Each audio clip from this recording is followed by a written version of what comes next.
பாட்டிலுக்கு 10 ரூபா. ஒரு பாட்டிலுக்கு 10 ரூபாய்னா ஒரு நாளைக்கு 15 கோடி. இந்த திமுக குடும்பத்துக்கு ஊழல் பண்ற பணத்தை எல்லாம் 24x7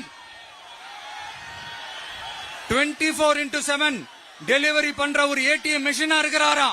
அந்த ஊழல் செய்த பணத்தை வச்சுதான் இந்த தேர்தலில் வாக்காளரை விலைக்கு வாங்க முயற்சி செய்யறாங்க.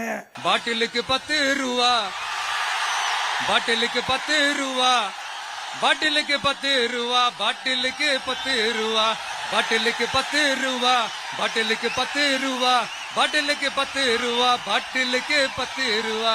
டாஸ்மாக் ஊழல் ஒரு பாட்டிலுக்கு 10 ரூபா. யார் வாங்கினா?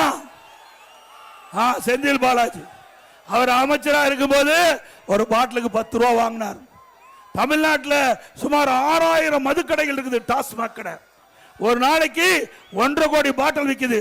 ஒரு பாட்டிலுக்கு 10 ரூபாய்னா ஒரு நாளைக்கு 15 கோடி ஏழைகள் சுரண்டுனாங்க. இந்த பணம் பூரா மேலிடத்துக்கு போதுங்கிறாங்க. மாசத்துக்கு 450 கோடி, கிட்டத்தட்ட ஒரு வருடத்துக்கு 5400 கோடி இந்த டாஸ்மாக் மூலம் இன்றைக்கு முறைகேடு நடந்திருக்குது. இந்த 4.5 ஆண்டுல சுமார் 23,000 கோடி டாஸ்மாக்ல ஊழல் செஞ்சிருக்கிறாங்க. அந்த பணத்தை எடுத்துக்கிட்டு அந்த ஊழல் செய்த பணத்தை வச்சுதான் இந்த தேர்தலில் வாக்காளரை விலைக்கு வாங்க முயற்சி செய்யறாங்க. வாக்காளர் பெருமக்கள் தயவு செய்து அருள்வருந்து நீங்க உஷாரா இருக்க வேண்டும்.